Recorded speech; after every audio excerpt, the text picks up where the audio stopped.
Sa Maynila pa rin, kulong ang isang babae matapos ang manong pagnakawa ng isang estudyante. Nagbabalik po si Bam Alegre.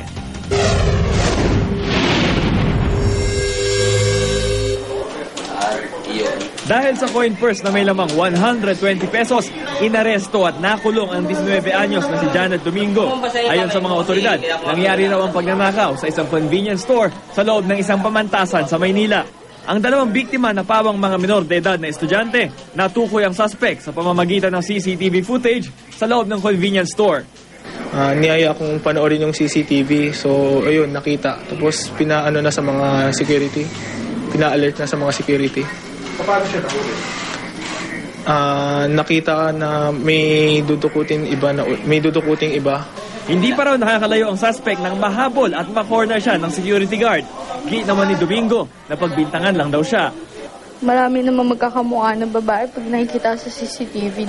Dumating din ang ina ng suspect para ipagtanggol ang anak. Hindi ako magnanakaw, hindi ako magnanakaw, anak ko. Sirain ko yung